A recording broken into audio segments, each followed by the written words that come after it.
Eu son Pepe Barro, deseñador gráfico, pero ademais de exercer a profesión, tamén me dedico a historiar un pouco o noso pasado, é dicir, que sí que houbo deseño na Galiza e tivemos grandes profesionais. Algúns deles, como estos que veño de contar, son profesionais que traballaron e desenvolveron a súa carreira fora de aquí, pero que os galegos debemos recoñecer. A xeración triunfante é o título desta conferencia que recolle o traballo de 3 deseñadores gráficos galegos, entre eles, pois, Máximo Ramos, nacido no Ferrol, Manuel Bujados, nacido en Viveiro, e o vigués Federico Rivas. Chámase xeración triunfante a imitación do termo que acuñara Filgueira Valverde sobre os pintores galegos como Llorens, Carlos Sobrino e outros que, a diferenza do que foi chamada a xeración doente, chegou a triunfar en Madrid, onde venderon moito. Aqueles pintores pintaban en Galiza e vendían en Madrid. Estos nosos deseñadores gráficos son os que chegan emigrando a cultura española, a Madrid, e digamos que empezan a traballar moitísimo, son moi aprezados e mesmo Federico Rivas chega a ser o profesional millor pagado de España, decíase entón nos medios impresos. Son varias as características que ten o que provoca esta nova xeración de deseñadores gráficos en Madrid.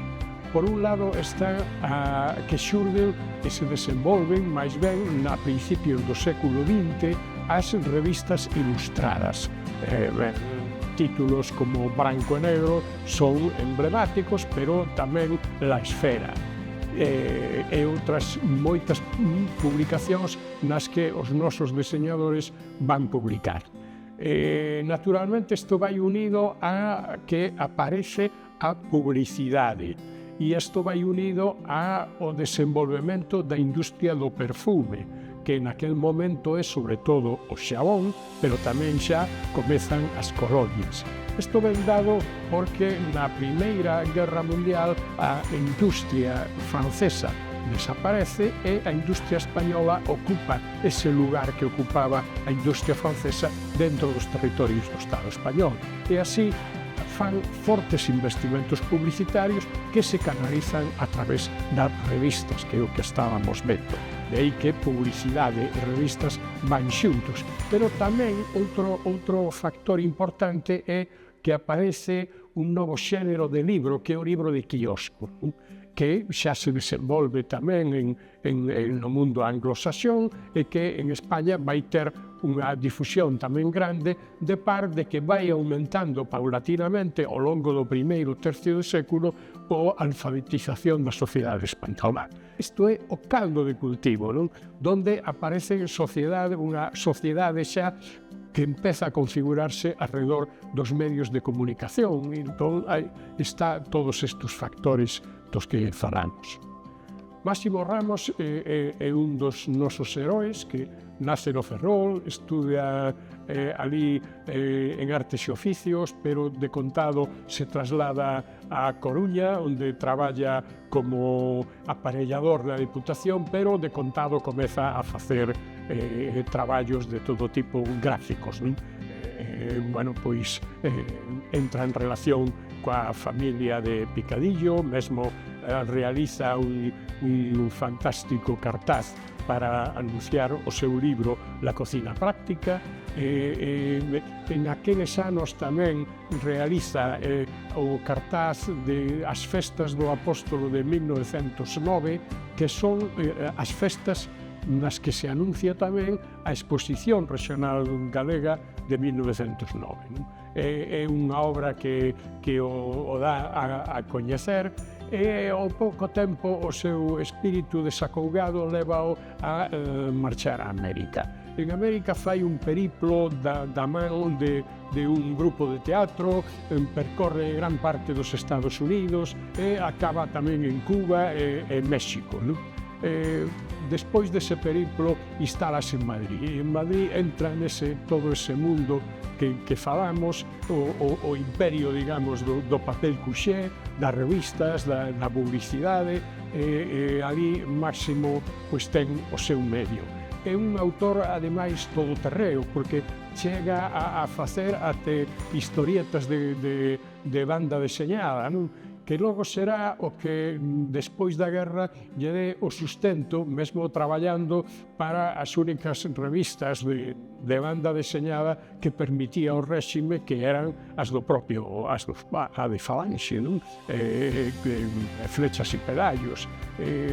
Digamos que a banda deseñada vai ser para el un medio de subsistencia. Outro dos nosos personaxes é Manuel Bujados, que nace en Viveiro, fillo de unha familia de comerciantes valencianos. A súa obra, a súa formación vai ser a partir de un periplo, unha viaxe de estudos que realiza por toda Europa, porque a súa vocación non estaba clara, non estaba decidido a facer medicina, como lles propoñían na casa, nin a continuar de comerciante, nin siquera a seguir as directrices do seu irmán daquela rexentando unha facenda na Pampa argentina, non? Manuel instálase en Madrid.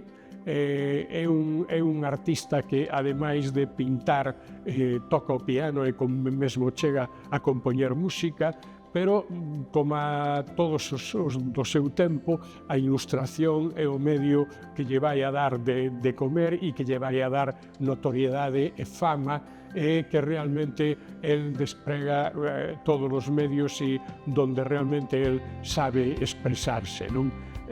Comeza moi influído por Beazley, o gran ilustrador inglés modernista que cautiva naquela época a todos os mozos europeos que querían dedicarse á ilustración. Pero axiña consigue despegarse daquel mundo e darlle un pouco a todo, é dicir, é un home tamén que consigue tocar todos os xéneros. Antes da Guerra Civil retirouse a Argentina polo falecemento do seu irmán e herdou a súa facenda na Pampa, na cidade de Belleville. E por último, Federico Rivas. É, desde logo, o autor máis coñecido no territorio do Estado español, o autor que compite constantemente con Penagos e Bartolocci, é desde logo o mellor pagado, como di a prensa da época, e é realmente dunha facilidade enorme, non? Hai que salientar que o debuxo é aínda moito máis importante neses momentos, ata durante todo o primeiro terzo do século XX. Digo que o debuxo é moito máis importante que a fotografía, que quizáis por medios técnicos non está aínda como un medio idóneo para comunicar as mensaxes publicitarias, pero as artes gráficas permiten reproducir con bastante calidade os debuxos, as ilustracións, e Federico chega a ser o gran emperador, non?